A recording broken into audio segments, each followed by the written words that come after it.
What is going on, everybody? On here, and we're in a weird space in the TCG world right now. We have waves after waves after waves, and Pokemon and Magic and Bandai and all over the place. And we have some items, such as what we'll get to in Pokemon, where items are they're drying up really fast, and there are none coming anytime soon. Uh, but first, I want to talk a little bit about Magic and Secrets of Strixhaven. And Wizards of the Coast just continues to shit the bed on execution. And what I mean by that is we have the article here. This was from the 31st of March. So call it 9 days ago, 10 days ago, whatever. And it basically says that they're not going to get all the commander decks out for pre-release weekend, and they're most likely not going to get any bundles out until April 24th. Now, they did send a second follow-up email to distribution yesterday. Supposedly, the commander decks have not even started to land at distribution yet. In fact, I'm not sure they even have shipping confirmation. So it looks like we may not even have commander decks for next weekend for pre-release, and bundles, best case, are going to be here like 3 seconds before regular release weekend. So the two items that really drive a ton of sales, obviously collector boxes are always going to drive a ton of sales, but the two items that are relatively small ticket, and when I say commander display, I'm talking the individual decks. For folks to buy and enjoy, they're not going to be there. And this is really kind of a kick in the balls for your local game stores, such as us, because not having products on the shelves for a set that everybody wants, it's completely incompetent. And as well thought out as some of their plans are, the execution is just so horrendously bad. And they just continue to screw things up again and again and again. And,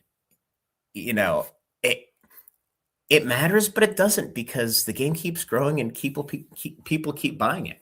And I was laughing the other day. I was having a conversation with somebody, and people who like Magic, they'll band together and be like, we're going to show Wizards of the Coast. We're not going to buy Turtles, but we're going to buy the shit out of Secrets of Strixhaven. And Wizards is like, so you're going to pay my right hand instead of my left hand? Great, go fuck yourself. Like, don't really care. So that's kind of the world we live in here. But the thing that's really, really odd to me is if we go back to Lorwyn, the print stamp on the commander decks was August of 2025. The Turtles commander decks were October 2025. So these Lorwyn decks were potentially printed in Texas, maybe not, but we'll see, in December and January of this year.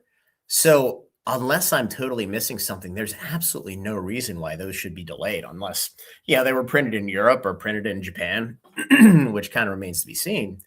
But it's another instance of where these guys they can't get out of their own way with things. And delaying product for a set that nobody wants, like Turtles or Spider-Man or Avatar, sort kinda, that's fine. It kind of helps the situation. But here, when everybody's salivating over this stuff, and to not get probably the two most important products, because collector boxes are always going to sell. They don't have to be their pre-release weekend. If you have them 2 months after release, they're going to sell. These items, it's kind of the lifeblood of your LGS, just to get folks in and get things moving. So it's a total kick in the balls. But I do want to transition to the pricing, because the pricing on this stuff really doesn't make a whole lot of sense. So collector boxes, $278. Quite honestly, this is where they should be. This is the same slot as Tarkir last year. The collector box of Tarkir, I think we're low 400s at release, and then they came down to the high 300s. Then I think they probably bottomed at like 325, 335, and then they've since started to move up again. But I know there were some big sellers that had presumably an infinite amount of supply. And the problem with Tarkir is that the EV of the boxes was pretty much garbage. People enjoyed the set, but the set was not super valuable. With Strixhaven, the set could potentially have some pretty expensive cards. Obviously, both sets have serialized cards, so that kind of is what it is. But the mystical archives in the fracture foil, the Japanese fracture foil, the 17 different iterations that you can only get in collector boxes are they're going to be worth a bunch of money. So I do anticipate the collector boxes to probably stick right around here once we get the initial broke-ass Timmy store dump. Play boxes at 128, 129. It's probably the right price point for them. Now, the sell-through hasn't been great, but again, we are still early. We haven't gotten to pre-release weekend. But the item I want to talk about the most is the Commander displays. And for the Commander displays to only sell for $231, I think it is so horribly mispriced on the downside. So if you guys recall with Turkey, there was 5 decks. 5 decks came out. They were in the high twos, and they kind of settled at like 240, 250. And they sat there for the longest time until we got this recent reprint. Now, when this reprint dries up, they're going to spike up to probably north of $300 because everybody wants dragons now. But at the time of release, the distro price on those was somewhere around $136. The price on Secrets of Strixhaven is up about $20 to $25 from there, depending on who you're buying from. So not only is the price here $30 less, but the cost is $25 more. So it's a $55 swing. And quite honestly, I think these decks are a little bit better, a little bit more valuable, a little bit more powerful. So I am a little shocked that the decks have come down so far in price. Now, it obviously could be the fact that nobody knows when they're going to ship. It could be any number of things. But I do think getting short shipped Commanders early on and getting a second wave a couple weeks after, presumably, is only going to help the price performance of this stuff. Very similar to what we saw with Pokemon, where initially everybody thought with 2 waves, the first wave was going to tank the market, the second wave is going to annihilate it. Here, the first wave gently pats the market on the head, and then the second wave is just where everybody socks the product away and for storing, investing, saving, whatever you want to call it, and then everything goes straight up. Similar to Perfect Order, which everybody was like, it's MSRP, it's garbage, and the boxes are like $210. Every set's the same. The world's just spoiled. So let's move on. So Pokemon. Ascended Heroes, they are done printing this for the near future. In the next week or two, they're going to transition, and they're going to start printing 30th anniversary. Now they're still working through all the reprints. You guys saw the news about the Destined Rivals ETBs. In summer, they're most likely going to be here before summer. But a lot of this stuff is just logistics. And one thing I do want to point out is about the time that the Pokemon Company went to waves was also the time when they closed their transaction of Logistics. For those of you who don't know, that is the trucking company that the Pokemon Company now owns. So I tend to think the waves may have something to do directly with that. Now instead of paying folks just come and sit and wait, they are controlling their own logistics. So it may be as simple as that. They want to make sure that there's enough backfill of product so they can ship a meaningful amount at the same time. Don't know. I just thought that was an interesting coincidence. But again, with Ascended Heroes, they're done printing this in the next couple weeks, and then they're going to flip everything over to 30th anniversary. Elite Trainer boxes. So all of the ETBs that went through Big Box, they've all been delivered to the bot community, who sold to the Ripid shippers, to everybody and their brother. So they have gone through the entire community, and these items continue to just go batshit crazy, way outperforming Prismatic Evolutions. And I've done a couple of videos on this now, how everybody has that price memory of that $200 ETB for Prismatic Evolutions up until recently, and we'll touch on that in a second. So people are going to look at this and say, well, this is going to be $200 in a year. Why it's going to be $200 in a year? Why wouldn't I buy it at 100 or 200 or 100, 120, 140, 160? These are probably going to be $175 in 2 months because all of the supply has come to the market. And you just look at the graph. This is all you need to know. It's gone straight up. There's 1,278 in the market. There's one seller with 800, and it's selling 100 and some a day. I mean, today, which was Thursday, it sold 60 the day before, 139. And the sell-through is going to slow down a little bit. as the price goes up. And we still have a couple presumably bot accounts here selling onesies, twosies, but there's not a whole lot of volume here. Your highest volume is at 150. You have somebody that has 2 cases. This is just going to get blown through. It's going to get blown through so quickly. And the booster bundles, which, I heard a rumor they may be delayed by a little bit, probably not a whole lot, at least for wave 1. They're going to get here, and they're not going to have any impact on the ETBs.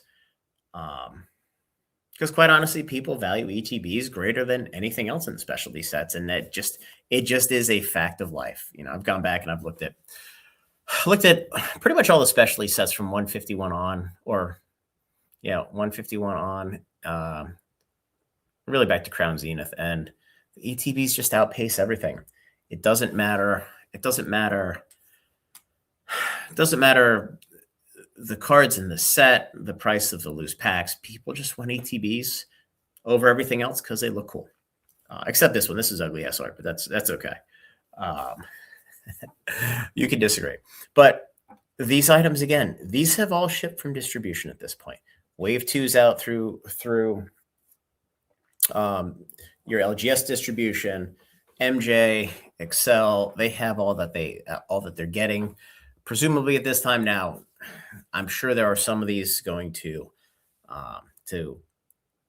be packed for Sam's Club, potentially Costco.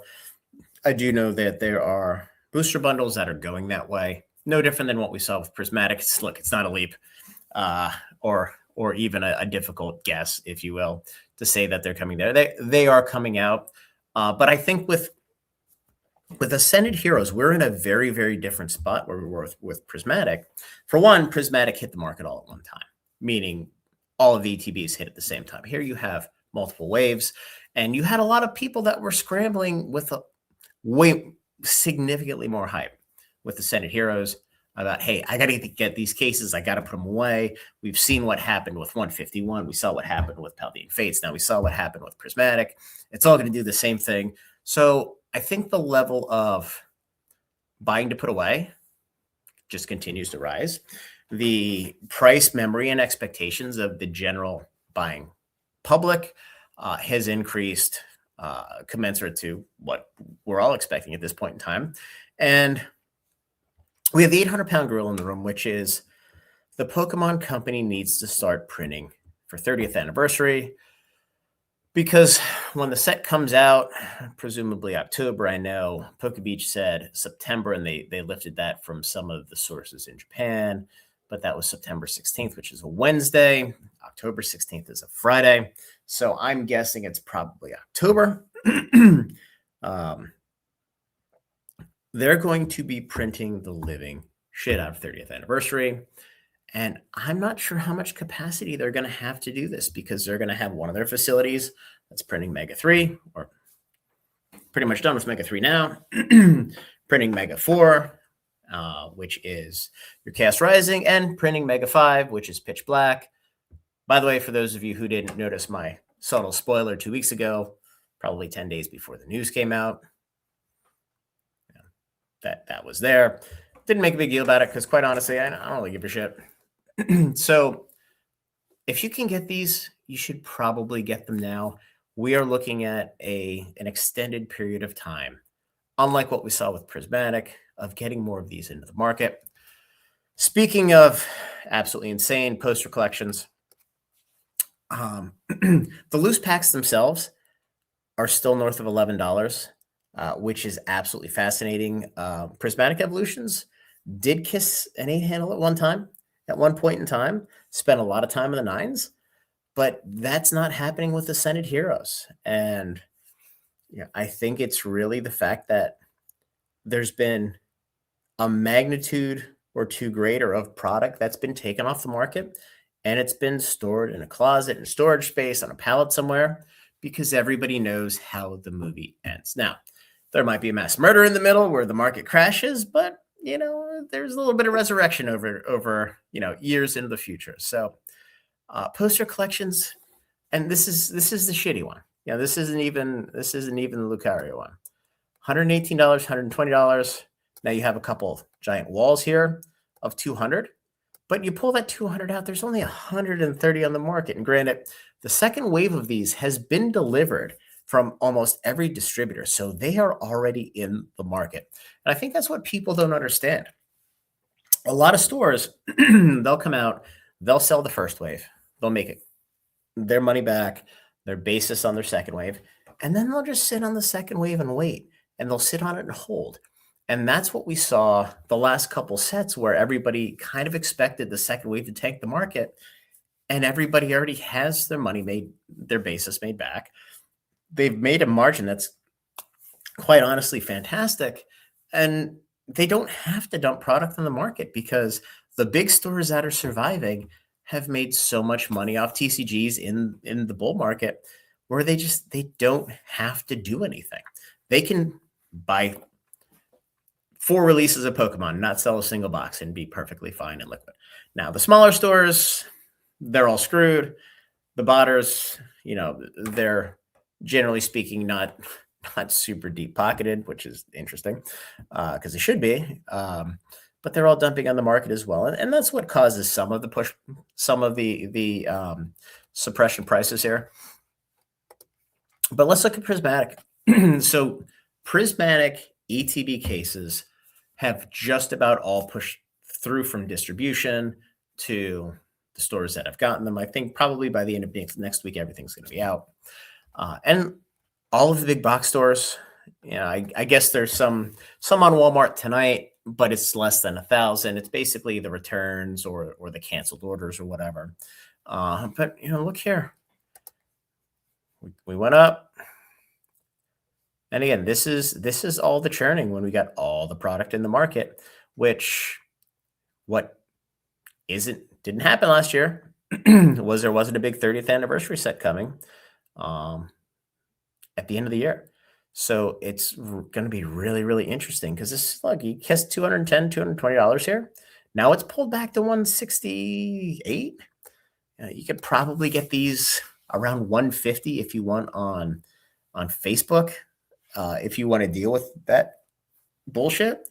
But they're at 170. And yes, there's a lot of the market. But again, as I tell you guys, there will never be more ETBs for Ascend or for Prismatic Evolutions on the market than there are right now.